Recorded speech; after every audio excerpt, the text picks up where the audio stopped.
샬롬, 오늘도 주 안에서 평안한 한 날 되시기를 바랍니다. 오늘도 계신 곳에서 주님과 동행하고 감사하고 기쁨이 넘치는 한 날만 되시기를 예수 이름으로 축원합니다. 어제에 이어서 저는 이 본문 말씀 느헤미야 6장을 보면서 사단이 어떤 모습으로 오늘 우리에게 다가오는가라고 하는 것을 본문을 통해서 살펴보면서 같이 말씀을 묵상하고 은혜를 나누려고 합니다. 저는 어제 사단은 거짓된 타협으로 나를 넘어뜨리는 그러한 전법을 가지고 있다라는 말씀을 드렸습니다.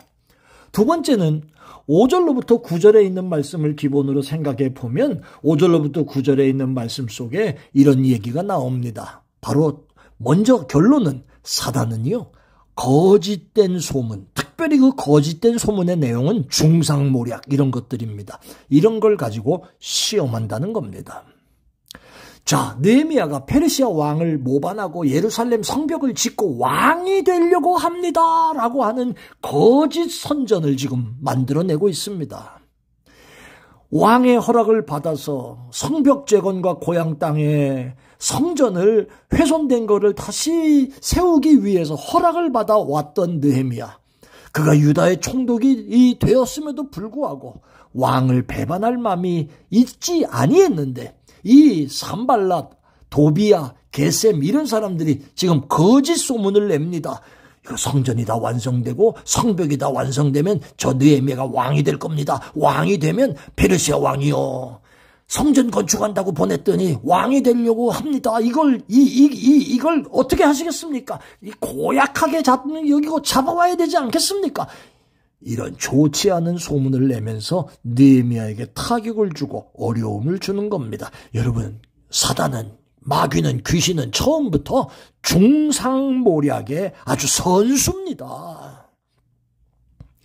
느헤미야는 거짓된 소문에 대해서 단호하게 대처했습니다. 본문 8절에 보면 내가 보내어 저에게 이르기를 너의 말한 바 이런 일은 없는 일이요 내 마음에서 지어낸 것이라 하였나니. 리저월드에 들어와서 교회를 개척하면서 아주 가슴이 아프고 무너졌던 시간이 한 번 있었습니다. 자칭 선교사라고 했고 무슨 이스라엘 예루살렘 어쩌고 저쩌고 떠들고 다니는 여자분이 한 분 계셨습니다. 근데 그분이 무슨 일인지 영적으로 조금은 이상했습니다마는 교회를 함께 있다가 떠나게 됐습니다.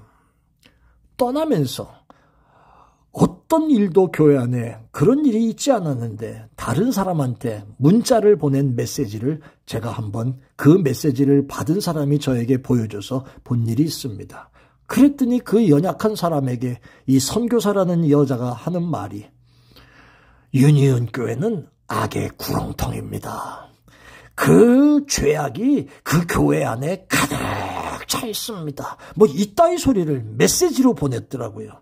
제가 그 얘기를 들었는데 막 분노가 일어나기 시작했습니다. 이게 엉터리든지 진짜든지 간에 선교사라는 작자가 어떻게 하나님의 교회를 향하여 이따위 얘기를 하고 소문을 내는가. 아주 쫓아가서 멱살을 잡고 패대기를 치고 싶은 마음이 막 강력하게 일어났습니다.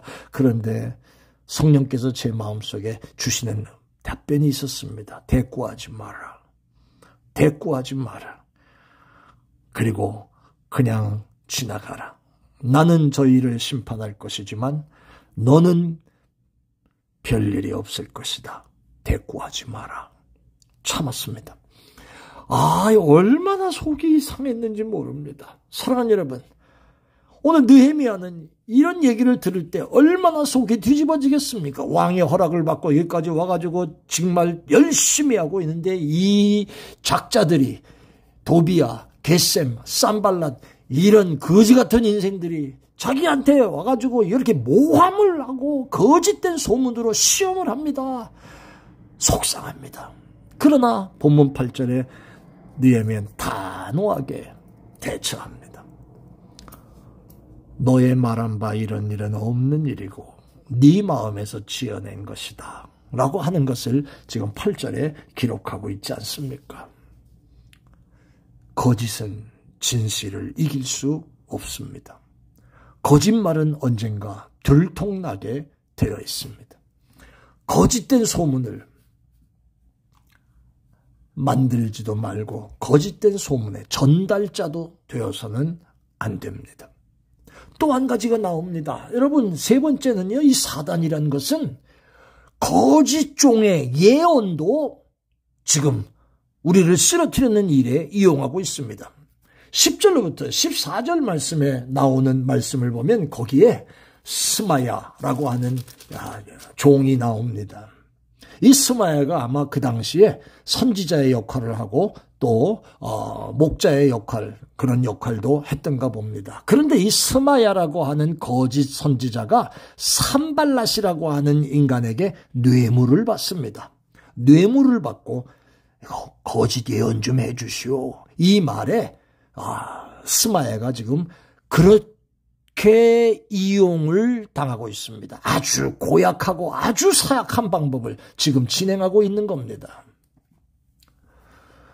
여러분, 일상생활을 살아가면서 정상적인 일이 아니고 진리가 아닌 일에 왜곡되게 일을 하고 말하는 사람을 보면 틀림없이 뒤에 뇌물을 받고 그렇게 말하는 경우가 있는 게 대부분입니다.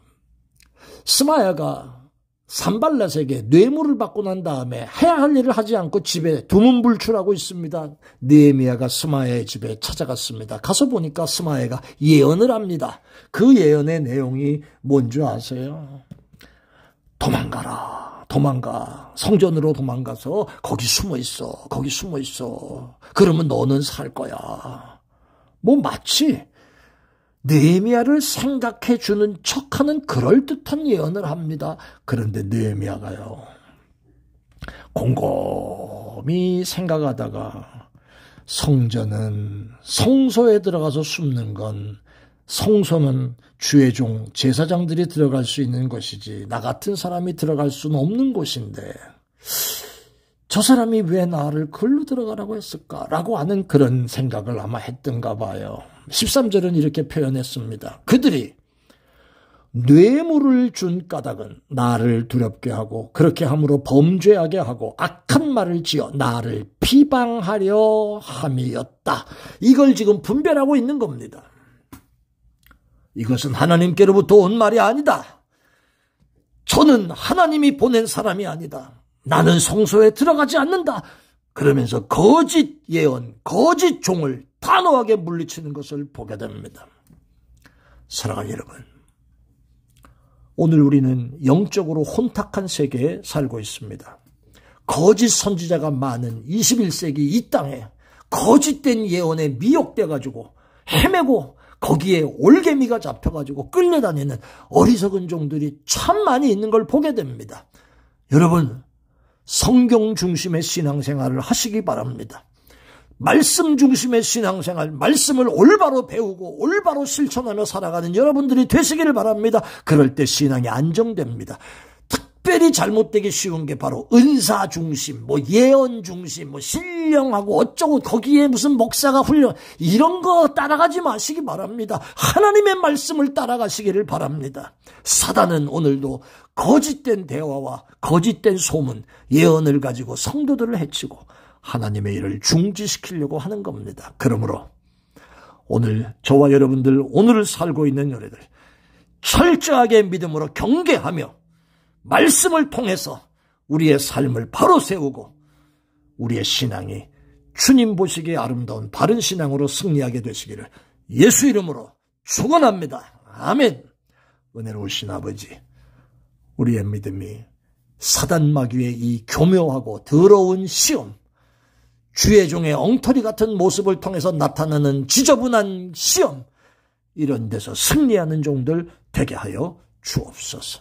오늘 한 날도 주의 손에 부탁합니다. 예수님 이름으로 기도합니다. 아멘. 고맙습니다. 오늘 한 날도 좋은 하루 되세요.